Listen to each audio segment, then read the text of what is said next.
Howdy do, folks. We're headed out to the range to set up for a night shoot, but in the process I thought I'd take you along with me because I wanted to do a follow-up video to a video I did with Ryan Macbeth where we discussed whether or not Iranian protesters were being shot with live ammunition. I'll have that video linked in the description box down below, as well as his full-length video that he did on the topic. This is the image that he worked off of for that original video, but here's the thing about a short video, guys. It has a time limit. You can only cram so much into a minute, so there are things that I didn't get to say in that video that just got cut for time. It's hard to tell because the person that took this photo decided that a scrunchie was a pertinent addition to the photo and it obscures part of the hull. This is a 12 gauge hull. Specifically, this is a 3-inch birdshot hull, and I'll make my case for that now. If you look at this end, you can see that there is a crimp, and that crimp denotes that this was the delivery of some kind of multi-projectile payload over some solid projectile payload. Here are two hulls that I produced myself. One buckshot, one slug. This is also what is referred to as a mid-brass round. There are low, mid, high, extended, and full brass shotgun hulls. And it all depends on the payload that you're trying to deliver and the pressures that you need to generate to deliver that projectile at a particular velocity. Usually less lethals have a high brass casing. Not all the time though. Rubber pellet rounds, for instance, often have mid-brass, and some of those have even been recovered from Iranian streets. However, the last clue is that it's packed in an opaque hull. It is a common practice world-round for less lethal ammunition to be packed in transparent or translucent hulls so that you can physically see the payload that's going on inside that round. Writing wears off. It's really important that if you get a whole bunch of shells on a shelf, that if you intend to shoot less than lethal ammunition, that you don't pick up buckshot.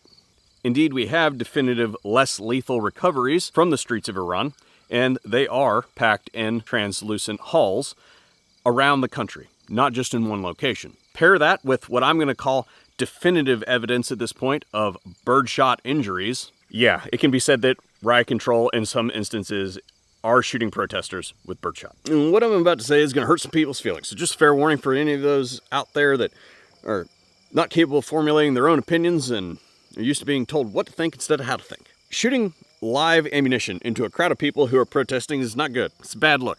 And birdshot can absolutely kill you, particularly at close range. However, in the absence of proper riot control munitions, using birdshot at distances of like 75 yards or more isn't the worst idea in the world, especially compared to what we're going to cover here in just a second. Are you guys aware that we have an affiliates page that lists a whole bunch of discount codes on hot deals? Like, for instance, my choice in EDC lights, PowerTac. This is their Warrior. It's basically a pocket G-class star. So if you're looking to get over things on the holidays, then check it out, link in the description box down below. This is a 9x39 round. The dimensions fit almost exactly. To my knowledge, there is no less than lethal application for 9x39. You would use this cartridge if you were trying to achieve subsonic velocities, particularly for use with signature reduction in concert with a suppressor. Now, before we get carried away, I don't want to ascribe specific intent to that one because in most cases, the gun's chambered 9x39 will not run without the can on it. Let's state it like it is.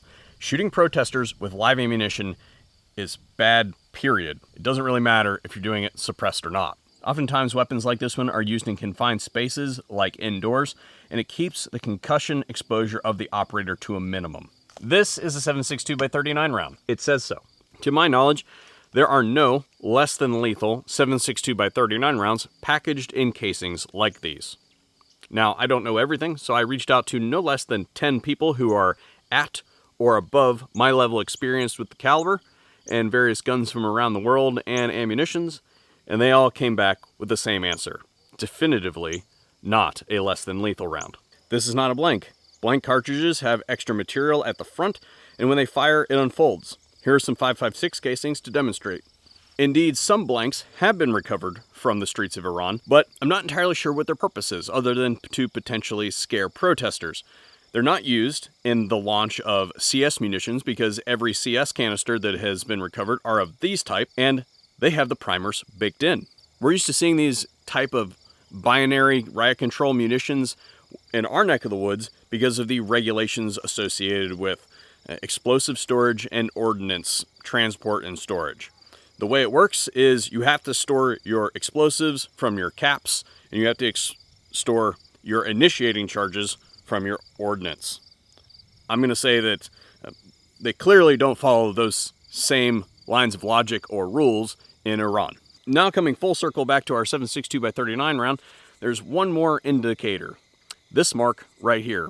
That is an ejector mark from a Kalashnikov-style rifle. That, paired with an absence of evidence to the contrary, tells me that this was a live round fired in anger. Now, as of the filming of this video, this story has died down in popular media quite a bit. Sorry, that's just the way that the news cycle runs.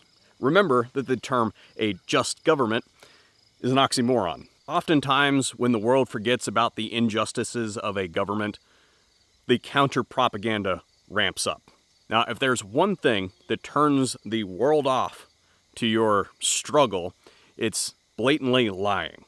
This example is allegedly a round removed from a young girl in Iran. I'm not saying that a young girl wasn't injured in a protest in Iran. Totally plausible. This is a 7.62 projectile, as in a big 7.62 projectile, as in a heavy 7.62 projectile fired from something like a 7.62x54R cartridge, which is the chambering of something like a PKM, a Mosin Nagant, or an SVD.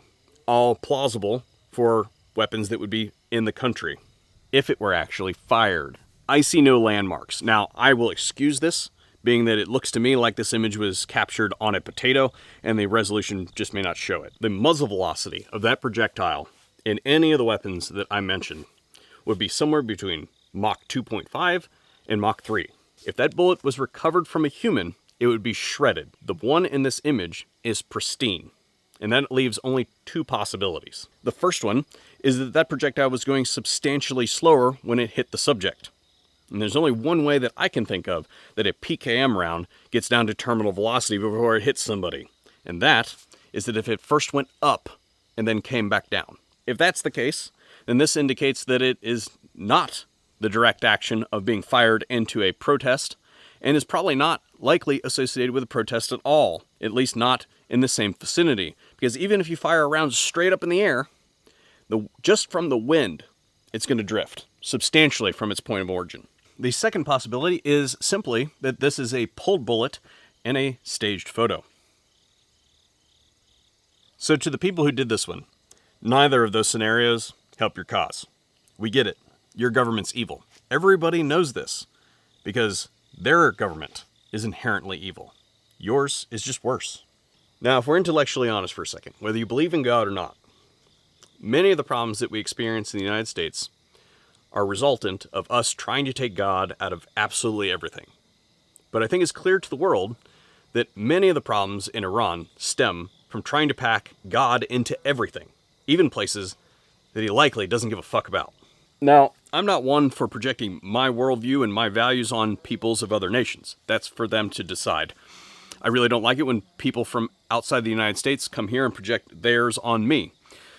But what I'm saying is that perhaps, if you're from Iran, you should think long and hard about maybe, just maybe, whether you want your government to expend resources and be engaged in the practice of determining whether a woman wrapped a scarf around her head the right way.